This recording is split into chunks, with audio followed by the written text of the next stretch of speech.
አዩ አንተ 74 ዓመተ ምህረት ይመስለኛል ወደ ኤርትራ ሄድከው። ኦኬ 74 ስትሄድ ግን ቺፖሎኒ ሁለተኛ ዲቪዚየን ነበረ። አዎ የሰራተኛ ቡድን ውስጥ ነው። አዎ ከዛ በኋላ አንተ ከገባ በኋላ በአመቱ ቲሙ አደገና አንደኛ ዲቪዚዮን መወዳደር ጀመረ። አዎ ከዛ ደግሞ ሻምፒዮን ሆነ። አዎ ይሄ እድገት እንደው ፈጣን የሆነ እድገት ለማስመዝገቡ ያንተ ድርሻ ያው የአንበሳውን ድርሻ ትወስዳለህ። ሌላ ምክንያቱ ምን ነበረ? ዋናው ነገር ተጫዋቾች እንዳልኩህ በፊት የነገርኩህን 4-5 ተጫዋቾች ቀጠረልን። ከዛ ነጋሽና ከርካሳ ብርሃን የሚባል አሁን ካሊፎርኒያ ያለ አለ እነሱ የተግባር ትምህርት ነበረ። አዎ ተከላካዩ ቴስታ የሚመጣው ቴስታ ኃይለኛ የሚማታው ካርኪስ ነው የምንለው እኛ ካርኪስ ነው እሱ እና ሁለቱ ተግባረድ መጡልን። ገባ ከተግባረድ ተመድበው የሜካኒክነት መጡ።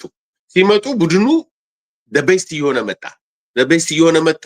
ኮቹም በጣም መንግስቱ ወርቁ ያከብረዋል። ኦንሊ ሪዝን እሱ ኃይሌ ዱባን ሳይወስድ እሱን ይሄን ሳይወስድ ኃይሌ ዱባን የወሰደው እንግሊዘኛ ባለመቻሉ ብቻ ነው። ምክንያቱም ፊፋ ምናምን ለማድረግ ፈልጎ ነበር።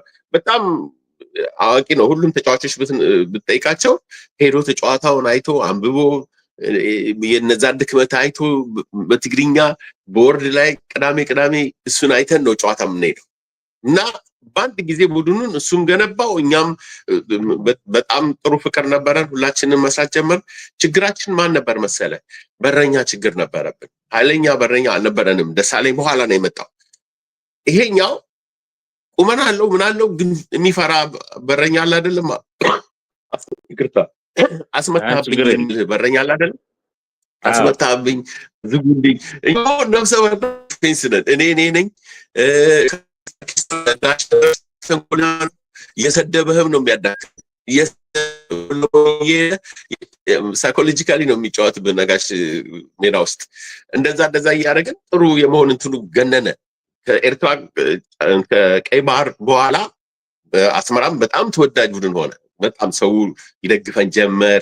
የመጀመሪያውን አመት ስንሄድ የካቴድራሉ ማሊያ ሙሉ ማሊያ ሰጥተውን ነው አረንጓዴ ማሊያ ቢጫ ሙታንታ ሙሉ ማሊያ ከጣሊያን የመጣ ሰጥተውን የመጀመሪያውን ጨዋታ የተጫወት ነው። ከዛ በኋላ የራሳችንን ብራንድ እናርግ ተብሎ ሰማያዊ ማሊያ ስትራይፕ ማሊያ ምናምን ወደዛ ተገባ። ነጭ ማሊያ ተገባን። እንደዛ ነው እድገታችን። ጥሩ ተጫዋቾች በመያዛችን ነው። እንደውም እኔ ከወጣሁ በኋላ ደሳለኝ ለከነማ ነበር የሚጫወተው። ባይ ዘ ዌይ እኛ ስንጫወት እዛ እሱ ለከነማ ነበር የሚጫወተውና ከከነማ ነው በኋላ እኔ ከወጣሁ በኋላ ለአፍሪካ ክለብ ሻምፒዮና እንዳሸነፍን ነው የተለየኋቸው። እኔ ከወጣሁ በኋላ እንመለሳለን። ግርማ ከበደም አንድ ጥያቄ ያቀረበው አለ። እሱ ላይ እንመለሳለን። ግርማ ከበደን አወቀው የቀድሞ ተጫዋች ማለት ነው። ግርማ ከበደ የፖሊስ በረኛ ነው አይደል? አዎ አውጪ ነው ዩሮፕ ነው ያለው። እሱ ላይ ነው ጎል ያገባውትና የተሻረው ያውቃታል። እሷን ኳስ ልጠይቀው ትችላለህ። ፖሊስ መቶ አለቃ የሻሩት ማለት ነው። የሻሩት ነው ደነቀው መንግስት የሻሩብን እሱ ላይ ነው። በማታ ያገው 3-1 አሸነፉን እና አለፉ ለዋንጫነት። አሪፍ ቡድን ነበራቸው። አንድ ጥያቄ ያለው በዚህ በኢንተርናሽናል ውድድሩ እንመለስበታለን። በጣም የሚደንቀው ነገር የመጀመሪያው ግብ ጠባቂያችሁ ችግሩ ደፋር አለመሆኑ ነበረ። ከዛ ደሳለኝ ሲመጣ ደግሞ ደሳለኝ በተቃራኒ ነው። ኳሊቲዎች ውስጥ አንዱ ድፍረቱ ነው። እንደው ስለዛ ስትሰማ ነበር ወይ? ከዛ ከቡድኑ ብትለይ ኤቭሪ የሚገርም ነገር የአፍሪካ ክለብ ሻምፒዮናን ከታንዛኒያ ሲምባ ጋር ነው የደረሰን። እሱ እንደደረሰን እስከ እኔ ደግሞ 12ኛ ክፍል እዚህ ተፈትኜ ማትሪክ ደግሞ ስኮላርሺፕ አገኘው። ስለዚህ ያን ጨዋታ ቀድሞ የሚመጣው ስኮላርሺፕ ሆነብኝና ነው ትቼ የሄድኩት። ከዛ እዛ እንደሄድኩኝ እያንዳንዳቸው አንድ ቁጥር ከሌ ሁለት ቁጥር ከሌ እያሉ በትልቁ የድሮ ሁሉ ካለ አይደለ በሱ ላይ እያሰመሩ እየፈረሙ ይልኩልኛል ሰላምታ እና ስለ ጨዋታ ሁሉ ይነግሩኛል። ኮቹም አትሂድ አንድ እችን እድል አግኝተህ በስንት ችግር እድል አግኝተህ ሳትጫወት አለኝ። እኔም በጣም ፈልገው ነገር ነው ግን ታንዛኒያ ለመጥፋት ማለት ነው። ታንዛኒያ ዳሬ ሰላም እንሂድ ሶቪየት ህብረትን ተውና ነው የሚለኝ ሰውየው። አንተ ግን ሶቪየት ህብረትን መረጥክ? አዎ ለምን እገናኛቸዋለሁ ከእነ ሲራክ ጋር እዚህ ዲሲ የት ጋር ብሄድ ነው የሚቀርበኝ አሜሪካ ለመምጣት ስላቸው እንዴ አውሮፓ ነው የሚሻል እንዴ አፍሪካ ከገባ ትረሳለህ ምናምን አሉኝ። አይ ብዬ በቃ አልቅሼ ቤቴ ገብቼ በቃ ያሸነፍኩበትን ጨዋታ ሳልጫወተው መሄዴ አዝኜ ነው ያደርኩት። ወደ አዲስ አበባ ዕቃዬን ይዤ ስመለስ አዝኜ ነው የሄድኩት። እነሱ ሄደው ተጫወቱ፣ ጻፉልኝ። እዛ ሀገር 5-0 ተሸነፉ በሲምባ በቲማቲም ምናምን። በጣም ከባድ ቲም ነው። እንቁላል ሁሉ ነው የወረወሩብን አሉ። በቃ ህዝቡ በጣም አቢዝ አድርገውን እና በዛ ተሸነፉ። ደሳለኝና ሀብቴ የሚባል ልጅ ተቀጠሩ ማለት ነው በኔም ቦታ።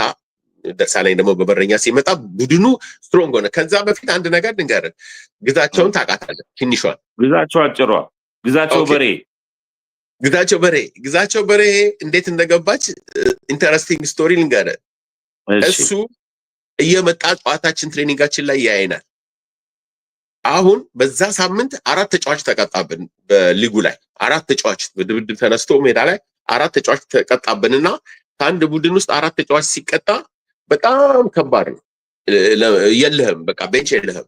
አሁን እሱ እዛ ጋር ይመጣ ስለነበረ ምን አላሚን ምን አለኝ፣ ይሄ ልጅ እኮ ይችላል ኳስ ለምን አናስገባውም አለኝ።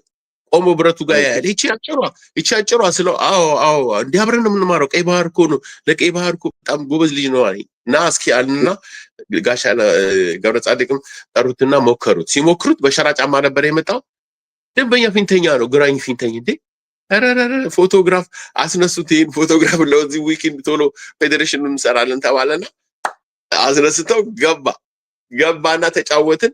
እነዛ ልጆች ተቀተው ሲመጡ ቤንች አረገው። ልጁን ገዛ የሚባል ልጅ ነበር። ቤንች አረገው ራሱ ቋሚ ሆነ። በቃ የሚገርም ተጫዋች ሆነልን። ኢትዮጵያ አዲስ አበባ ስንሄድ አንዱ የረዳን በተለይ ከባቡር ጋር የመጨረሻውን ሻምፒዮንሺፕ ስንጫወት እሱ አልፎ ለጎደፋይ ወደ ውጭ መልሶ እሱ ያገባት ነው ለላንድ አሸንፈን። ጌቱ የባቡሩ ጌቱ ትዝ ይልህ እንደሆነ በጣም አሪፍ ቡድን የወንድማ በከሪ ወንድም ደግሞ ዚዞ እነሱ የነበሩበት ቡድን ነበር። የሀረርጌ ባቡር ስትሮንግ ቲም ነው። አሸንፈን ለኢትዮጵያ ሻምፒዮና ወደ ታንዛኒያ። ከዛ በኋላ እዚህ መድን ገብቶ ነበረ።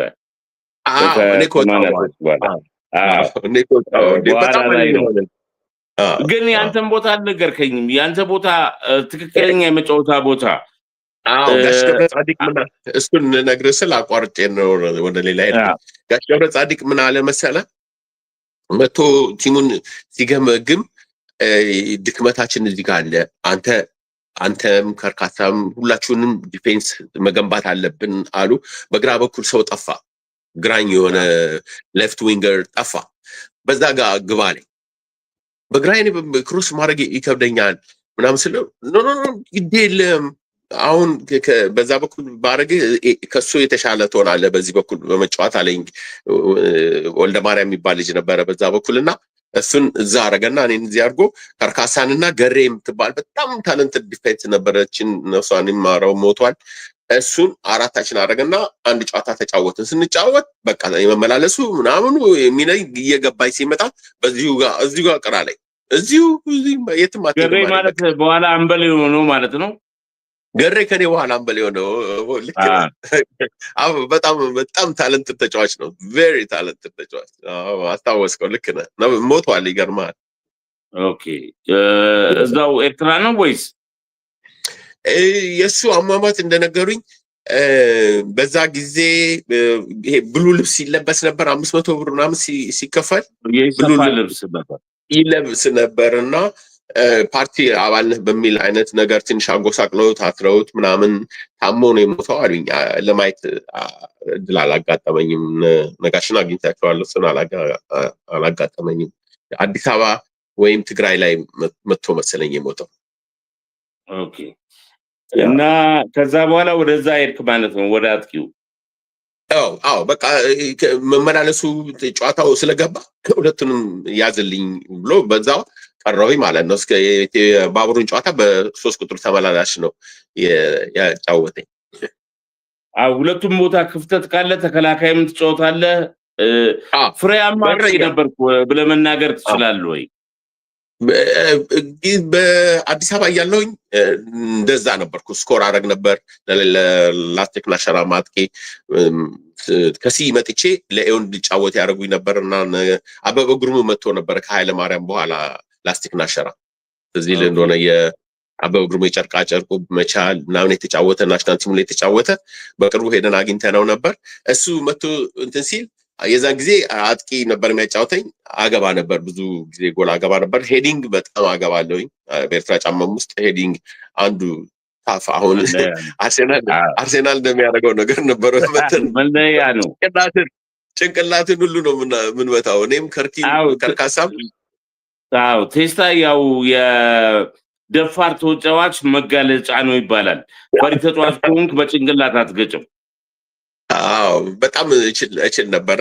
አላሚን አንተ ከሄድክ እኔ ተመቸኝ አለ። አንተ ዝም ብለህ እየመታብኝ ምንም አላገኘው ምናምን ይለኛል። ስናወራ እኮ ነው እዚህ። አንተ ከሄድክ በኋላ እኔ በቃ እንዴት አይነት ቴስታ መቺው ተብዬ ተመሰገንኩ አለኝ። አዎ እንደውም የሚገርም አላሚን ኮከብ ግባግቢ ነበረ ለቡድኑ ማለት ነው፣ ለኤርትራ ጫማ ጎበዝ አግቢ ነው። ግን የሚጫወተው ሚድፊልድ ላይ ነው፣ የመሀል ተጫዋች ነው። በጣም የተረጋጋ ተጫዋች ነው። በጣም በቃ ኳሷን ቀዝቀዝ ነው የሚያደርጋት። እግሩ ስትገባ ከቨር ያደርጋል፣ ይችልበታል። አዎ በጣም የኳስ ችሎታው ሀይ ከመሆኑ የተነሳ ነጋሽ ተክሊት ራሱ የእሱ ቤንች ነበረ። ነጋሽን ሁሉ ያስቀምጠው ነበር ይባላል። በዛ ጊዜ ኃይለኛ ከሚባሉት ግሩፖች መሀል ጎደፋይ አውስትራሊያ ያለው ዋና በቃ ሁላችንም የምናምንበት ኃይለኛ ተጫዋቻችን ነው። ነጋሽ አየር ኃይል ነበር ባይተወይ አየር ኃይል እያለ እኛ ከነሱ ስንጫወት እኛን ለማቆም አይችልም። በጣም ነው የምናስቸግረው። ግን እኛ ጋር ከመጣ በኋላ የነጋሽ እንትን ግጥም አለ ለቡድናችን ሚድፊልዱ ላይ ከነጎደፋይ ጋር እልህ አለው። ጃምፒንግ ይችላል፣ ኳስም ያረጋጋል። ተጫዋች እኮ አይደለም ነጋሽ። ያው ቴክኒካል ወኔው አለው፣ ጉልበቱ አለው፣ ጥሩ ትንፋሽ አለው፣ የማሸነፍ ስፕሪቱ ሀይ ነው እንጂ አሁን አላሚን ግን በተቃራኒው በጣም ኳስ ስኪሉም ኃይለኛ ነበረ። ልክ ነው። አላሚን በጣም ይችላል፣ ኳስ ያረጋጋል። ሁለተኛ የመጨነቅ ነገር የለውም በተፈጥሮ። አሁን እኔ ስንሸነፍ ቡድናችን ቀጥታ ወደ መልበሻ ወደ ሩሜ ገብቻ አልበላም ምግብ። እሱ ደግሞ ቁጭ በሉ ተብለን ምግብ ቀርቦ ስንበላ እሱ ምን ይላል? በቃ አለቀ፣ ተሸነፍን፣ የሚቀጥለው ጨዋታ ምናምን ይላል። እኔ በቃ ይከፋኛል፣ መብላት ያቅተኛል። ከዛ ብላ አልበላም ሲል እሱ ሳብ አድርጎ የኔንም ይበላዋል። አንተ ካልበላው እኔ እበላዋለሁ ይለኝ። አንተ ምንም አይሰማህም ብለዋለሁ። ምንድን ነው ያለፈው ነገር? ተሸንፈናል፣ የሚቀጥለው ላይ መጫወት ነው ይለኛል። ከኔ ጋር ነው በጣም የሚቀርበው።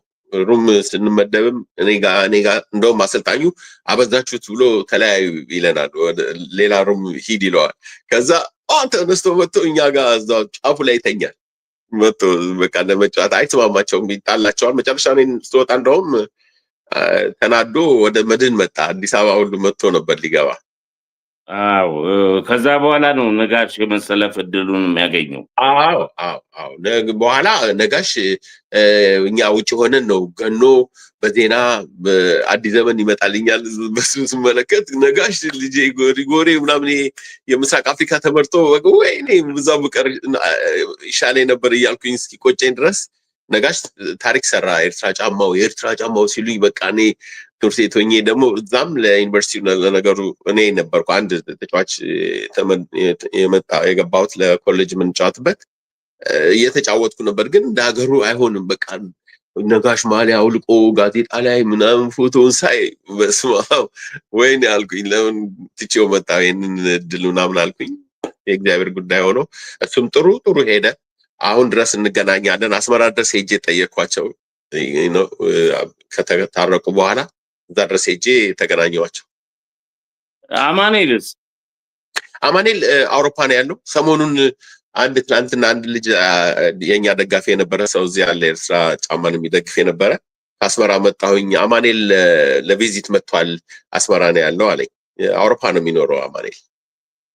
ያው አማኑኤል ኢያሱስ አንተ በነበርክበት ወቅት በእኛ ምትክ ነው የገባው። በጎደለው ቦታ ምትክ አንዱ ደሳለኝ እና እሱ በእኛ ምትክ ነው የገቡት። አልደረስኩበትም። ውጭ ሆኜ ነው ጎበዝ ተጫዋች መሆኑን መመረጡን እንጂ ፐርሰናሊም አልተገናኘሁት።